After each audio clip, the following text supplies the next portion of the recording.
Hello Ram Ram ji and Sat Shri Akal सबको। Welcome back to our channel जिसका नाम है Kiwi Panjaban Deepika. So this is Deepika staying in New Zealand but from Punjab. सो जो आज की वीडियो है इसमें हम डिस्कशन करने जा रहे हैं न्यूजीलैंड की सिटीजनशिप की रिक्वायरमेंट्स, द क्राइटेरिया के बारे में। अगर आपको नहीं पता तो मैं आपको बता दूं कि जो मैंने लास्ट वीडियो बनाई थी उसमें मैंने बहुत सारे डॉक्यूमेंट्स के बारे में बताया था, स्पेशली दोस्त पीपल जो न्यूजीलैंड में सिटीजनशिप को अप्लाई करने के बारे में सोच रहे हैं। अगर आपने वो वीडियो नहीं देखा तो इसका लिंक है above, so go and check that video. Anyway, coming to this videos topics, आज की जो वीडियो है इसमें हम क्राइटेरिया के बारे में डिस्कशन करेंगे। Criteria in the simple words मैं आपको बताऊं कि जो स्टूडेंट वर्क वीजा के धक्के खाने के बाद जो लास्ट स्टेप होता है हमारे स्ट्रगल की सीढ़ी का, जो लास्ट स्टेप है वो है सिटीजनशिप। सो हम लोग सिटीजनशिप को लेने के लिए बहुत सारे डॉक्यूमेंट्स तो ऑलरेडी कलेक्ट कर चुके होते हैं, बट उसके बाद हमें ये भी चेक करना पड़ता है कि हम एलिजिबल भी हैं सिटीजनशिप को अप्लाई करने के लिए। गाइस, मैंने सोचा मैं आपके साथ वो शेयर करूं, वो कौन कौन सी 5 कंडीशंस है जो आपको फुलफिल करनी पड़ेंगी अगर आप न्यूजीलैंड के सिटीजन बनना चाहते हो। So guys, are you ready? Let's watch. So the first condition is that you need to understand and speak English। ऐसा क्यों? The reason is that कि कई बार हमें या ब्रो या सिस्टर के अलावा काफ़ी वर्ड्स नहीं आते होते। तो यहाँ पे जो सिटीजनशिप की कंडीशन है उसमें न्यूजीलैंड गवर्नमेंट ने मेंशन किया हुआ है कि आपको इंग्लिश बोलनी एंड समझनी आनी चाहिए। तो फॉर एग्जांपल, अगर आप किसी डॉक्टर के पास जा रहे हो या फिर आप बैंक में जा रहे हो मनी डिपॉजिट करने के लिए, तो आपको पता आना चाहिए कि मैं इंग्लिश में कैसे इंटरेक्ट करूँ। इस कंडीशन के अंदर 2 पार्ट्स हैं। अगर आप मैनुअल एप्लीकेशन अप्लाई कर रहे हो, अगर आप ऑनलाइन एप्लीकेशन अप्लाई कर रहे हो। तो अगर आप ऑनलाइन एप्लीकेशन अप्लाई कर रहे हो तो आपको प्रूफ सर्टिफिकेट देना पड़ेगा, फॉर एग्जांपल स्कूल सर्टिफिकेट या फिर आपको वर्क सर्टिफिकेट देना पड़ेगा, जिससे ये शो होता हो कि आप इजीली इंग्लिश में इंटरेक्ट कर सकते हो। अदर देन दैट, अगर आप मैनुअल एप्लीकेशन लॉन्च कर रहे हो, आप face to face application launch कर रहे हो न्यूजीलैंड सिटीजनशिप की, तो आपको इंग्लिश प्रूफ नहीं देना पड़ेगा, because you will interact face to face and they can जज कि आपको या के अलावा और भी कुछ आता है। Is the first easy thing जो कि न्यूजीलैंड की सिटीजनशिप की कंडीशन का क्राइटेरिया है। तो सेकंड कंडीशन है कि जो आपका कैरेक्टर है वो गुड होना चाहिए, गुड की तरह मीठा होना चाहिए। द रीज़न इज़ डैट क्योंकि जब हम न्यूजीलैंड में सिटीजनशिप की एप्लीकेशन को फिल करते हैं तो वहाँ पे काफ़ी कॉलम्स होते हैं जहाँ पे लिखा होता है कि आपने कोई क्राइम तो नहीं किया, कोई पंगा शंगा तो नहीं किया जब आप न्यूजीलैंड में स्टूडेंट वीज़ा या वर्क वीज़ा या रेजिडेंट वीज़ा पे थे। So I will suggest you guys, अगर आपने कोई पंगा किया है अपनी वीज़ा की जर्नी में, so I will say must mention in the citizenship application, क्योंकि यार जो आपका सारा चिट्ठा है ना, जो सारा बैकग्राउंड है, वो सिटीजन ऑफिसर को इजीली पता लग जाएगा। और कई लोग ये समझते हैं कि उनको नहीं पता तो वो अपना मेंशन नहीं करते। अगर आप अपने क्राइम्स को मेंशन नहीं करोगे तो वो फॉल्स इंफॉर्मेशन मानी जाएगी और आपकी जो सिटीजनशिप की एप्लीकेशन है वो डिक्लाइन हो सकती है। अदर देन दैट, अगर आप न्यूजीलैंड में ड्राइविंग कर रहे हो, आपके पास न्यूजीलैंड का ड्राइविंग लाइसेंस है एंड आपके जो डिमेरिट पॉइंट्स हैं वो 100 पॉइंट से ज्यादा है from the last 2 years, so you need to mention in that form. I will say, अगर आपने न्यूजीलैंड में रहते हुए या फिर ओवरसीज में रहते हुए कोई ऐसा ऑफेंस किया है जो कि यहाँ की गवर्नमेंट के अकॉर्डिंग रॉन्ग है, तो you must mention that. The reason is that the government need to know कि आप कितने जिम्मेवार थे जब आप न्यूजीलैंड में रेजिडेंट वीजा पे थे। क्या आप अच्छे से ड्राइविंग कर रहे थे? आप कोई क्राइम या रेड लाइट जंप तो नहीं कर रहे थे? सो गाइस, मैं आपको सजेस्ट करूंगी कि अगर आपने अपनी रेजिडेंसी के दौरान अगर कोई ऐसा ऑफेंस किया है जिसको आपको लगता है कि मेंशन करना चाहिए, तो you need to mention. But in case अगर आपको नहीं पता कि आपका कोई डिमेरिट पॉइंट है इन द ड्राइविंग लाइसेंस और नोट, आपको न्यूजीलैंड ट्रांसपोर्ट एजेंसी के साथ कांटेक्ट करना चाहिए। सो this is the second important thing कि आपको अपने सारे क्राइम्स के बारे में इस न्यूजीलैंड की एप्लीकेशन में मेंशन करना पड़ेगा guys. So my dear friends, जो थर्ड कंडीशन है वो है न्यूजीलैंड की राइट्स एंड प्रिविलेजेस की नॉलेज।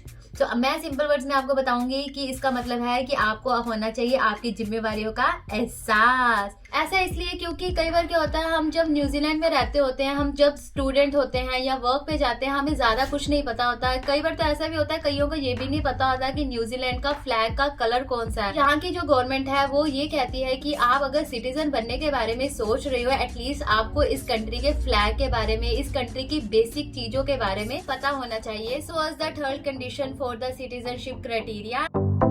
सो फ्रेंड्स, जो नेक्स्ट कंडीशन है वो भी बहुत ही इंटरेस्टिंग कंडीशन है सिटीजनशिप की क्राइटेरिया के बारे में। उस कंडीशन में ये लिखा है कि अगर आप न्यूजीलैंड में सिटीजन बनते हो तो आपको ये कमिट करना पड़ेगा कि आप न्यूजीलैंड में सिटीजन बनने के बाद इस कंट्री को बाय बाय नहीं बोलोगे। तो फ्रेंड्स, जब आप न्यूजीलैंड का सिटीजन एप्लीकेशन फॉर्म भरते हो तो वहाँ पे एक कॉलम होता है जहाँ पे आप टिक करते हो कि मैं सिटीजन बनने के बाद इस कंट्री को बाय बाय नहीं बोलूंगा। I have a intention to stay in this country. So this was the fourth condition. तेरे लिए ही मंगा एक रब को शोर ना मेरा उठ के आगे नहीं लेके। सो जो नेक्स्ट क्राइटेरिया है वो है बहुत इम्पोर्टेंट। हाँ जी, 2 मिनट्स टीवी देखना। अभी देखते हैं टीवी। सो फ्रेंड, जो मेरा नेक्स्ट कंडीशन है, क्राइटेरिया है, वो बहुत ही इंपॉर्टेंट है क्योंकि उसमें आपको कैलकुलेशंस की जरूरत पड़ेगी। वो है आपके days in the New Zealand and days out of the New Zealand. मैं आपको अभी एक्सप्लेन करूंगा। गाइस, मिलते हैं एक छोटे से ब्रेक के बाद। फ्रेंड्स, जो मेरा लास्ट क्राइटेरिया है, क्या है जो लास्ट क्राइटेरिया है वो है डेज कैलकुलेशन। सो इतना इम्पोर्टेंट इसलिए है क्योंकि बिकॉज इस क्राइटेरिया के अंदर हमें certain amount of days New Zealand में रहना पड़ता है फ्रॉम द लास्ट 5 years। सो ऐसा नहीं है कि अगर आप न्यूजीलैंड में स्टूडेंट वीजा पे हो या वर्क वीजा पे हो तो आप सोचो कि यार मैं तो लास्ट 5 years से न्यूजीलैंड में रह रहा हूँ तो मैं तो सिटीजन के लिए एलिजिबल हूँ। ऐसा नहीं है। अगर स्टूडेंट वर्क वीजा पे हो, no guys, you have to wait until you are a New Zealand resident, because जो गवर्नमेंट है वो कहती है कि आपको न्यूजीलैंड में 5 years के लिए रेजिडेंस स्टेटस पे होना चाहिए अगर आप सिटीजनशिप को अप्लाई करने के बारे में सोच रहे हो। सो न्यूजीलैंड का जो रेजिडेंस स्टेटस है, मैंने आपको अपनी लास्ट वीडियो में बताया था कि कैसे पता लगता है कि आप न्यूजीलैंड के रेजिडेंट हो और आपको क्या क्या बेनिफिट्स मिलते हैं। इसीलिए मैं आपको बोल रही हूँ कि मेरी लास्ट वीडियो को चेक करो because that's really really informational. But any how, New Zealand का जो रेजिडेंस स्टेटस है वो हम 2 वे से पता लगा सकते हैं कि हम कितनी देर से न्यूजीलैंड के रेजिडेंट स्टेटस में हैं। नंबर 1 कि अगर आपके पास आपका पासपोर्ट है तो आप अपने पासपोर्ट पे रेजिडेंस स्टेटस के स्टिकर से पता लगा सकते हो कि आप किस ईयर में, कौन सी डेट में, कब रेजिडेंट बने इन द न्यूजीलैंड। और अगर आपके पास ऑनलाइन रेजिडेंस स्टेटस है तो आप अपने ऑनलाइन स्टेटस में जाकर भी डेट चेक कर सकते हो। But in this case there is a tricky situation as well. तो इस क्राइटेरिया में सबसे इम्पोर्टेंट क्या है? Residency status. सो रेजिडेंसी जो स्टेटस है ऑनशोर होती है, ऑफशोर होती है। अगर आप फॉर एग्जांपल न्यूजीलैंड से आउट हो एंड आपको रेजिडेंसी मिल गई तो आपकी जो रेजिडेंसी का फर्स्ट डे तभी माना जाएगा जब आपकी होगी न्यूजीलैंड में एंट्री। आपके पासपोर्ट पे लगी stamp, that will be the first day of your New Zealand entry as a New Zealand resident.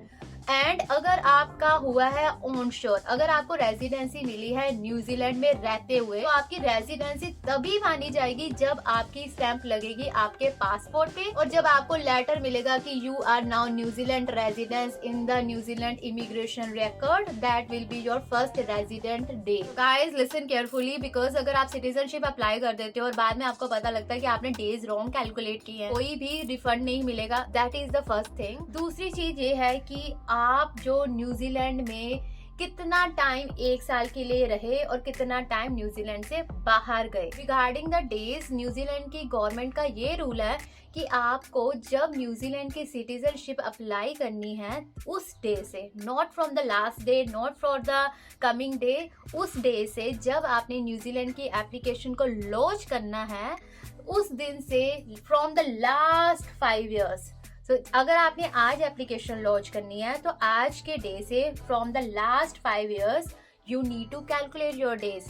So from the last 5 years each year you need to be a resident for at least कितने दिनों के लिए? 240 days के लिए और 8 months. So हर 1 साल में आपको एटलीस्ट 8 महीने न्यूजीलैंड के रेजिडेंट स्टेटस पे रहना होगा। प्लस टोटल लास्ट 5 years से अब तक अगर आपको आज न्यूजीलैंड की रेजिडेंसी अप्लाई करनी है आपके 1350 डेज होने चाहिए। सो 1350 डेज होने चाहिए in the total. So for example आप 1 साल में न्यूजीलैंड के रेजिडेंसी स्टेटस पे आउट ऑफ न्यूजीलैंड जाते हो for the more than 4 months, उस साल आपकी न्यूजीलैंड की रेजिडेंसी नहीं काउंट की जाएगी फॉर द सिटीजनशिप पर्पस। कितने दिनों के लिए? 240 डेज के लिए।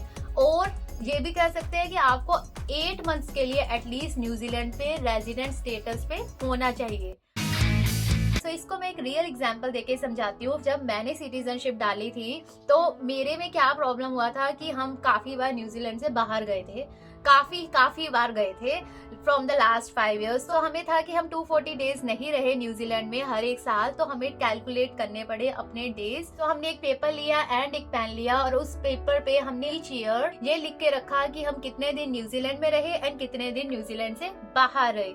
सो अगर आप बहुत ज्यादा ट्रैवलर हो लाइक मी, तो आप क्या कर सकते हो कि आप अपने पासपोर्ट से स्टैम्प से देख सकते हो कि आप कितने दिन रहे न्यूजीलैंड में और कितने दिन रहे न्यूजीलैंड से बाहर।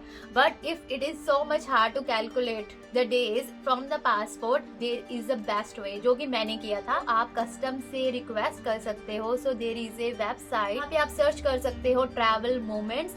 सो आप वहाँ पे जाकर उनको ईमेल करोगे तो आपको वो आपके ट्रैवल मोमेंट्स की इंफॉर्मेशन कॉपी ईमेल कर देंगे, जिसपे आपके सारे इन एंड आउट की इंफॉर्मेशन होगी। That will be really helpful. उसमें मिस्टेक के जो चांसेस है वो बहुत ही लेस हो जाएंगे। सो this is my recommendation, ask for the travel moments from the custom. And other than that, आपने ये भी सुना होगा कि कुछ लोग कहते हैं कि आप 4 years 8 months होने के बाद सिटीजनशिप को अप्लाई कर सकते हो अगर आप न्यूजीलैंड रेजिडेंट पे हो from the last 5 years। I would say ऐसा पॉसिबल उन्हीं लोगों के लिए है जिन्होंने अपनी न्यूजीलैंड रेजिडेंसी के during the 1st year and during the 5th year New Zealand से बाहर एग्जिट नहीं किया। फॉर एग्जाम्पल, आप न्यूजीलैंड की रेजिडेंसी के 1st year में बाहर गए न्यूजीलैंड से, और द लास्ट 5th year आप न्यूजीलैंड से बाहर गए, then you have to wait for total 5 years. You can't apply after 4 years 8 months, because in that case you are not fulfilling the criteria of 240 days of each year as a resident person. So this is what I can say. अगर आप citizenship की application को apply करने लगे हो, please watch this video and recommend this video to your friends who are unsure कि कैसे application launch करनी है, क्या क्या चीजें करनी है। एंड मुझे प्लीज कमेंट करके बताएं कि आपको कौन सा क्राइटेरिया न्यूजीलैंड का इजी लगा एंड कौन सा क्राइटेरिया डिफिकल्ट लगा। मेरे को एक्चुअली लगा डेज कैलकुलेशन का पार्ट काफी ट्रिकी। लेट मी नो कि आपको कौन सा इजी लगा एंड कौन सा difficult. And please guys don't forget to subscribe my channel. यार बहुत टाइम लगता है, स्पेशली जो इन्फॉर्मेशनल वीडियोस बनानी होती है, you need to be so much careful. So make sure आपने सब्सक्राइब किया मेरे चैनल को, and I will come back with my next video very soon. Till that, bye bye, take care.